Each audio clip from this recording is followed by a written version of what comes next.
Regresamos con la audiencia pública de rendición de cuentas, vigencia 2014-2015 de la Fiscalía General de la Nación. Regresamos, son las 11:45 de la mañana. Seguimos en contacto con la ciudadanía para brindarle información completísima sobre los avances de la gestión de la Fiscalía General de la Nación 2014-2015. Invitamos a nuestros televidentes que nos siguen a través de la cuenta en Twitter, @FiscalíaCol, a participar y darnos a conocer sus inquietudes con el hashtag numeral Fiscalía Rinde Cuentas. Desde hace 3 años, la Fiscalía General de la Nación conformó un equipo especial que se encarga de coordinar todas las investigaciones que tienen que ver con las violaciones a los derechos humanos de la comunidad LGBTI a través del reconocimiento de la violencia por orientación sexual e identidad de género como factores relevantes para investigaciones de los hechos violentos. A continuación, el doctor Mauricio Noguera, fiscal asesor LGBTI, nos presenta un resumen de esta importante temática. A partir del reconocimiento judicial de violencias por orientación sexual, cuando la Fiscalía asume una investigación por homicidio y se determina que pertenece a la comunidad LGBTI, su orientación sexual o su identidad de género es asumido como una de las hipótesis dentro del proceso. Por ejemplo, el overkill, que es una situación en la que existe un exceso de violencia injustificada, y eso caracteriza de alguna forma los homicidios o las violencias contra las personas lesbianas, gays, bisexuales y trans. Para que la Fiscalía pueda profundizar en este tipo de investigaciones, los fiscales seccionales han sido capacitados para que asuman esta nueva especialidad. Por ejemplo, tener en cuenta que si bien el Código Penal puede tener algunos vacíos en materia de reconocer las identidades lesbianas, gays, bisexuales o trans, los fiscales lo que deben hacer es tomar también la jurisprudencia de la Corte Constitucional para entender adecuadamente las dimensiones y las lógicas del prejuicio que existe contra las personas por su orientación sexual o identidad de género. Además, la Fiscalía ha liderado mesas de trabajo con representantes de la comunidad LGBTI con miras a conocer más de cerca su situación como víctimas de las diversas manifestaciones de violencia contra sus integrantes. La Fiscalía lo que busca es como mostrarse como estamos en estos espacios, estamos escuchando y también estamos recibiendo sus denuncias como parte de una estrategia de apertura con la población LGBTI. Este trabajo le ha permitido a la Fiscalía empezar a identificar casos en algunas zonas donde habitualmente no denunciaban, como la región Caribe y Medellín, ya fuera por desconfianza, por temor o por amenazas. Tal ha sido el caso particularmente en Cali, con una organización de mujeres trans que ha hecho una denuncia fuerte sobre la situación de violencia contra estas mujeres, especialmente las que están en ejercicio de prostitución, y también algunas violencias relacionadas con abusos por parte de la fuerza pública en la región del Valle del Cauca. Y otras organizaciones sociales en la región Caribe han visibilizado bastante la violencia en toda esta región. La Fiscalía, desde el despacho del Fiscal General de la Nación, ha liderado el impulso para la articulación de esfuerzos con el fin de que en las seccionales haya fiscales destacados para investigar casos relacionados con la comunidad LGBTI, quienes previamente han recibido capacitación en esa temática, y en segundo lugar en la identificación y priorización de los mismos. También estamos trabajando en este momento desde políticas públicas en la elaboración con la sociedad civil, en la elaboración de un protocolo para las investigaciones de violencias motivadas por la orientación sexual y la identidad de género. La identificación de los casos, sumada a la priorización y capacitación de fiscales, le ha permitido a la Fiscalía impulsar varias investigaciones con resultados, como el caso de varias mujeres trans asesinadas en Cali, entre otros. El caso de Sergio Urrego, que la Fiscalía ha tenido un fuerte trabajo en ese caso, y el caso de un líder, de un activista bogotano gay, que fue asesinado en su casa por una banda. También se destaca el hecho de que, con base en el trabajo realizado por la Fiscalía frente a violencias específicas contra mujeres trans en Puerto Boyacá, el Tribunal de Justicia y Paz de Bogotá recomendó que en adelante se sigan estas líneas de investigación en lo que tiene que ver con procesos por el conflicto armado.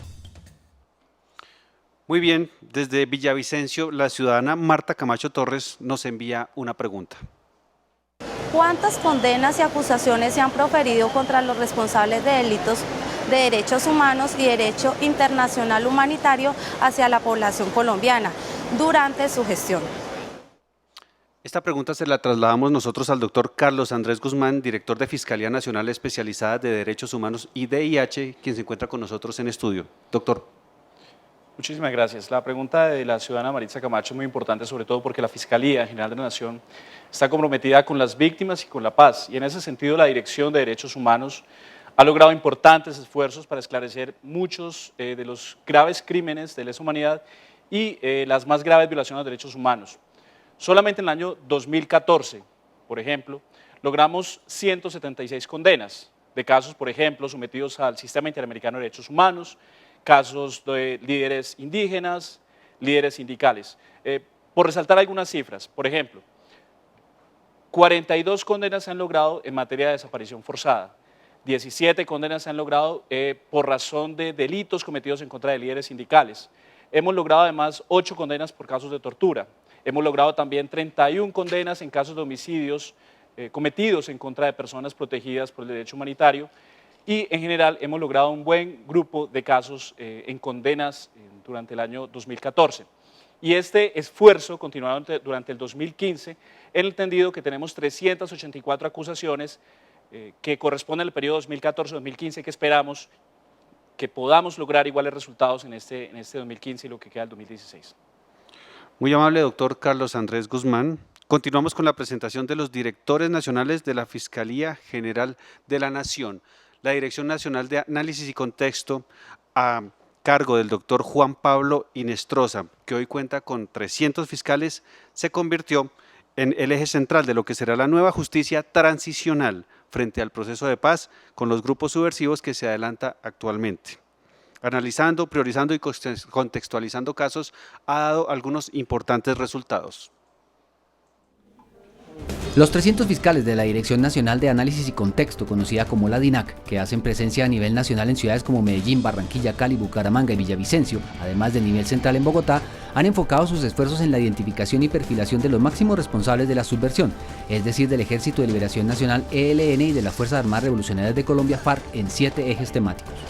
El tema de desaparición forzada, secuestro, reclutamiento ilícito, violencia de género, el tema de también medios ilícitos de guerra o atentados al derecho internacional humanitario, el tema de financiación como un enfoque transversal y el tema de desplazamiento forzado. A su vez, para el tema de ELN también estamos trabajando el tema de homicidios. El trabajo de analistas y peritos y demás personal de la DINAC se encuentra tan adelantado que la Fiscalía está en disposición de iniciar procesos penales contra las FARC, no solo por el reclutamiento ilícito de menores en la denominada Operación Berlín, sino por otros casos. Actualmente tenemos unos ejercicios previos de avanzada con la temática de la comunidad, del confinamiento que tuvo la comunidad indígena de Agua en el departamento de Nariño por el minado y el desplazamiento forzado a que fue sometida. Tenemos también un caso adelantado con el tema del secuestro, de la política de secuestro cometida por las FARC, sobre todo el secuestro de políticos como Gloria Polanco, como Ingrid Betancourt, Clara Rojas. Algunos ya habían sido condenados, otros estamos retomando el caso para lograr la condena de los máximos responsables. El trabajo de la DINAC no solo está enfocado en lo que sería la justicia transicional en el proceso de paz, sino también en casos de connotación por los que la sociedad ha reclamado justicia durante varios años y que ahora empiezan a presentar resultados.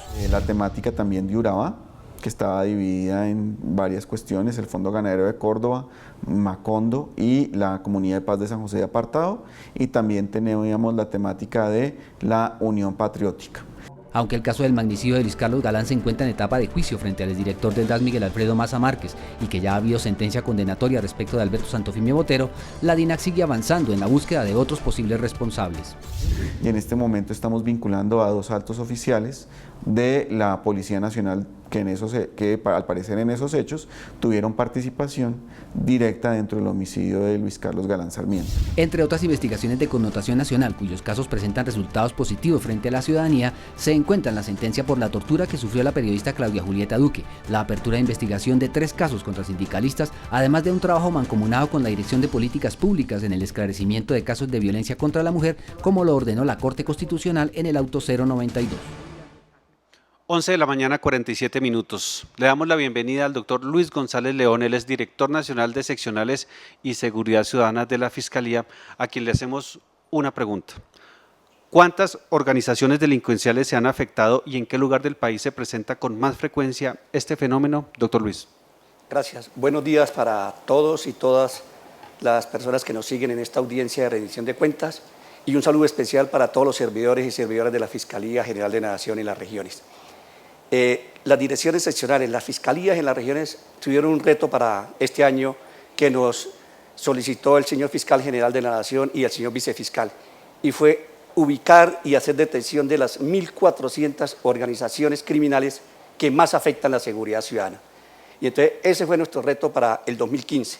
¿Qué hemos hecho?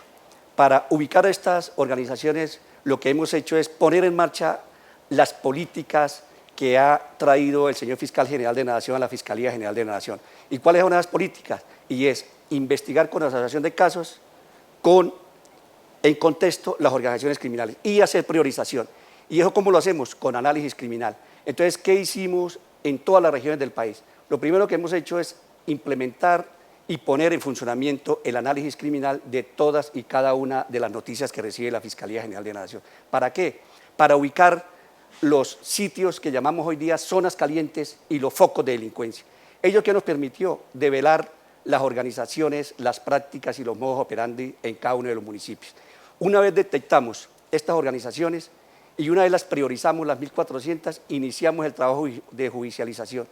Y en este primer semestre del 2015 ya hemos impactado 6.632 organizaciones que afectan la seguridad ciudadana y hemos capturado 4.700 miembros de estas organizaciones.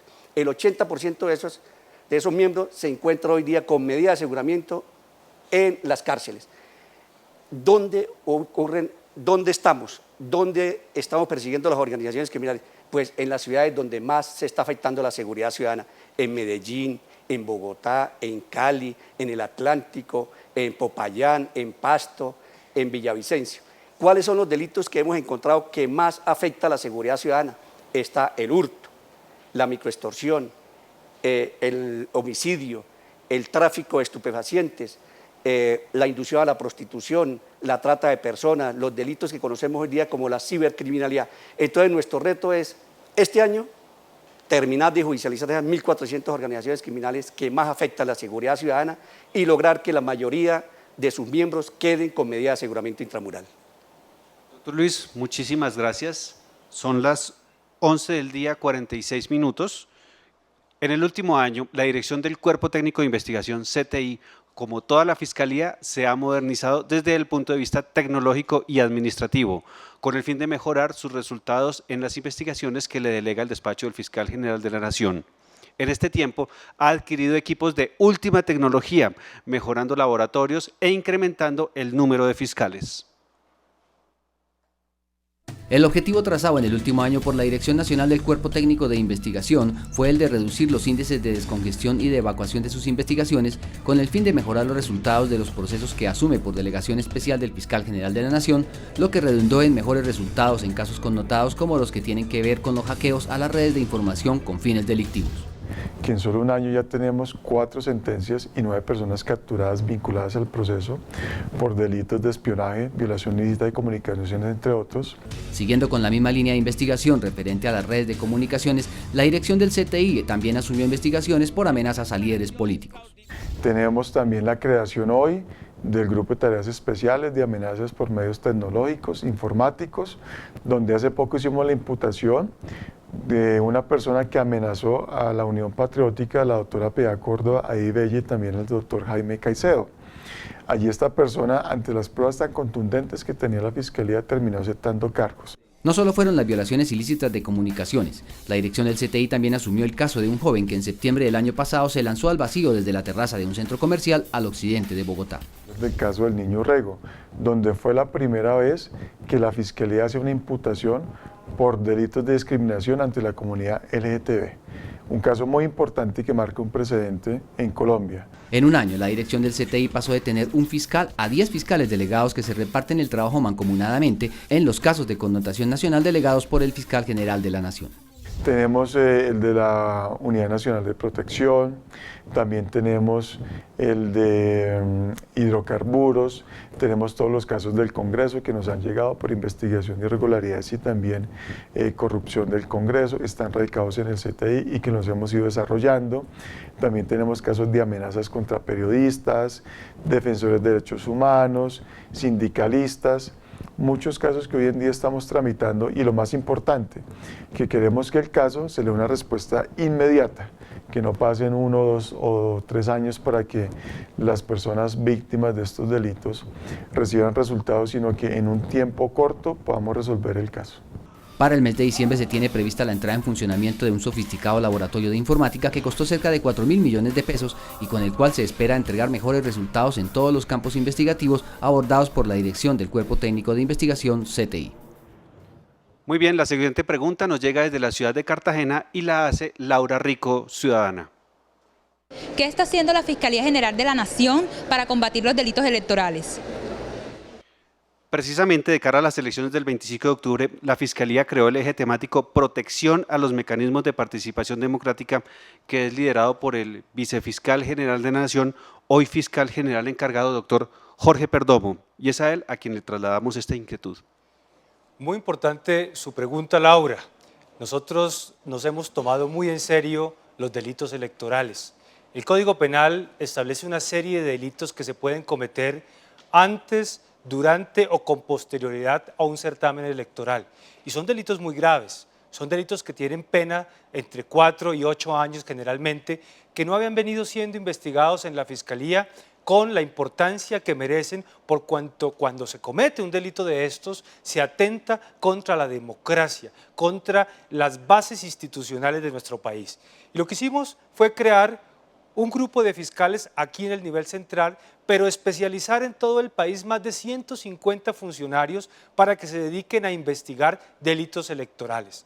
Y tuvimos unos resultados en las elecciones de 2014 muy importantes. Llegamos a judicializar casi el 80% en un certamen electoral de lo que tradicionalmente en 15 años de vigencia del Código Penal se había judicializado. Es decir, que en unas solas elecciones hicimos el 80% de lo que en 15 años se había hecho en la Fiscalía.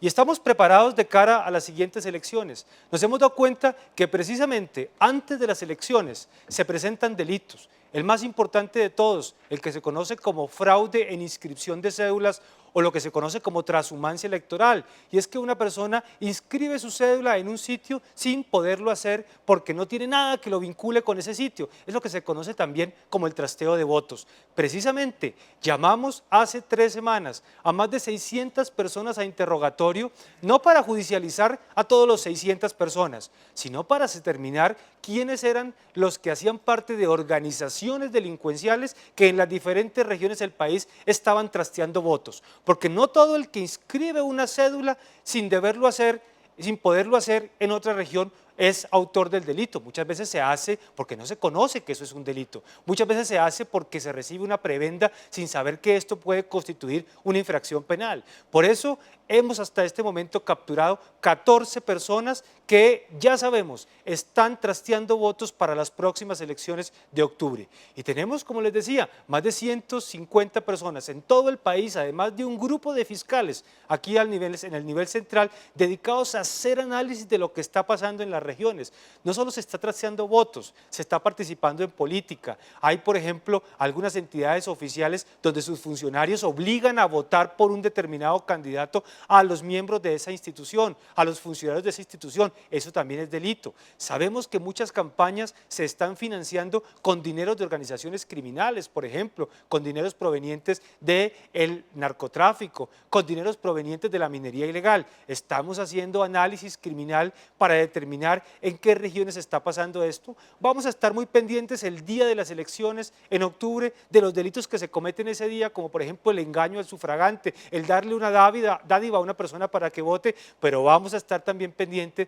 de los delitos que se pueden cometer con posterioridad, como por ejemplo las falsedades que se cometen en los diferentes formularios que utiliza la registraduría. Es decir, nos hemos tomado muy en serio la criminalidad electoral, porque no solo atenta contra lo que podríamos llamar desarrollo democrático en una determinada ciudad, sino que atenta precisamente contra las bases institucionales de nuestro país, y es precisamente que nosotros como colombianos tengamos mandatarios que representen de verdad nuestros intereses en Colombia.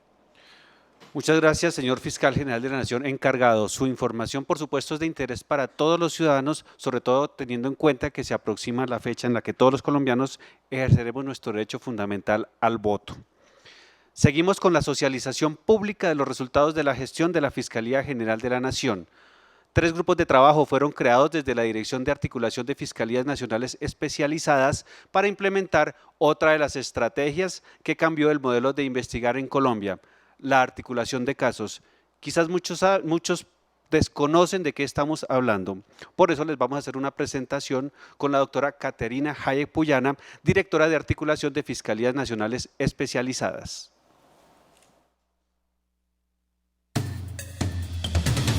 Con un concepto nuevo en la forma de investigar y tras la modernización de la entidad nace la Dirección de Articulación de Fiscalías Nacionales Especializadas. Atacar el núcleo de las organizaciones criminales y todas sus prácticas delictivas de manera articulada es el objetivo de esta dirección a través de la investigación transversal de los casos llevados por las direcciones de fiscalías especializadas, antinarcóticos y lavado de activos, la Dirección contra la Corrupción, contra el terrorismo, contra el crimen organizado, justicia transicional, de extinción del derecho de dominio, derechos humanos y VIH, las cuales antes de la creación de esta dirección trabajaban aisladamente.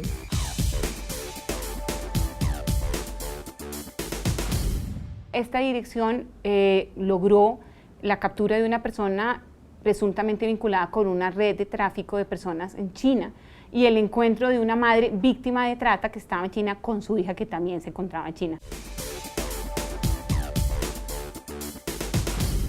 Queremos replicar lo que fue el caso Goldex, que es uno de los casos más grandes en la historia del lavado en la Fiscalía, que implica la utilización de la minería criminal y la financiación de grupos ilegales. Queremos replicar y seguir este modelo frente a otras organizaciones que se financian dañando el medio ambiente y con minería criminal. El grupo de tráfico de armas es en extremo importante justamente ahora que estamos viviendo en un proceso de paz. Más adelante, frente al posconflicto, será muy importante el control del uso legítimo de las armas y por ende este grupo es fundamental.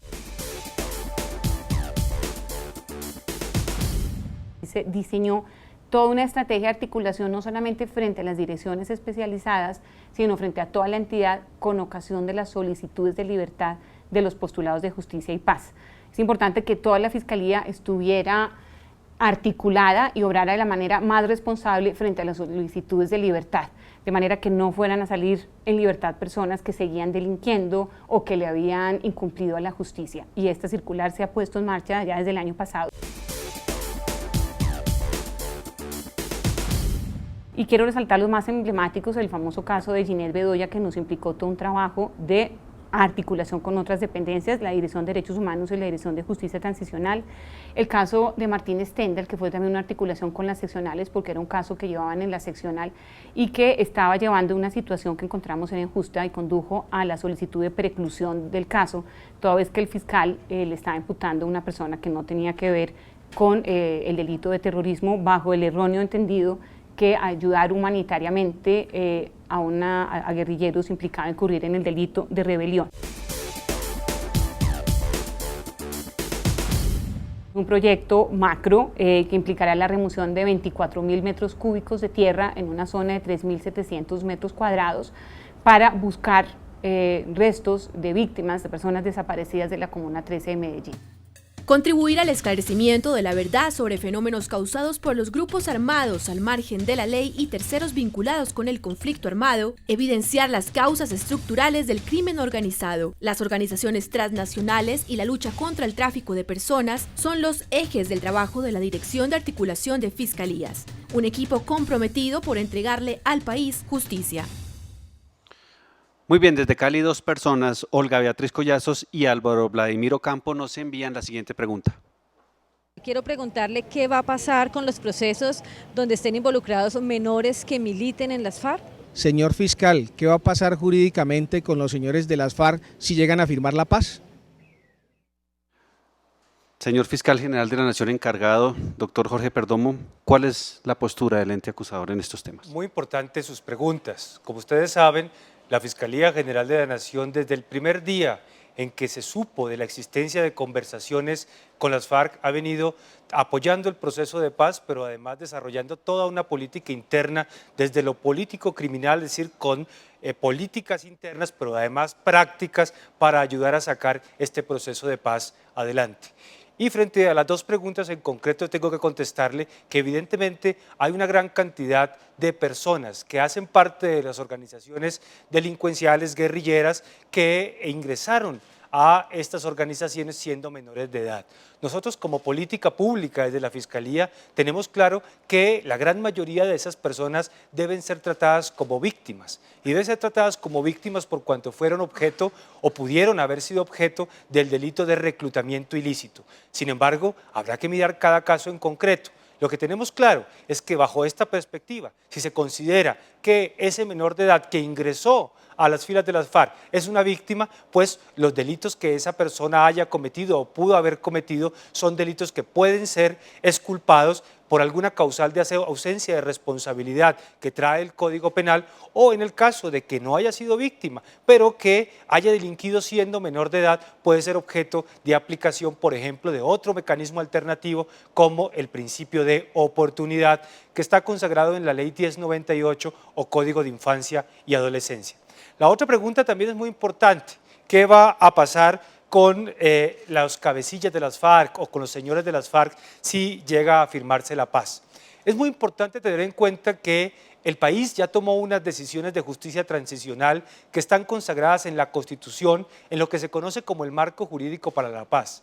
Allí se dijo que había la posibilidad de juzgar, investigar y sancionar a máximos responsables. Lo que aún falta por decidir y que será parte seguramente de los acuerdos que se realicen en La Habana si se llega a concretar el proceso de paz es que se diga cómo debe ser ese tipo de judicialización. Nosotros de todas maneras en la Fiscalía hemos venido preparándonos para ese momento, preparándonos para dos escenarios. Primero, por si hay proceso de paz y si se concreta el proceso de paz con un acuerdo, cuál es la solución judicial que se determine que deba darse a los miembros de las FARC, a los cabecillas y a los otros miembros de las estructuras de base. Pero también en el caso de que no haya un acuerdo de paz, de que ese no se logre consolidar, también estaremos preparados para llevar a juicio a todos los integrantes de las FARC por todos los delitos que durante el conflicto se han cometido. Señor Fiscal General encargado, muchas gracias por esas precisiones en tan importante tema. Nosotros a ustedes televidentes, funcionarios y a quienes nos siguen los invitamos a unos breves mensajes institucionales, pero ya regresamos. Comprometida con la paz y las víctimas, la Fiscalía General de la Nación rinde cuentas a la ciudadanía. Ya volvemos.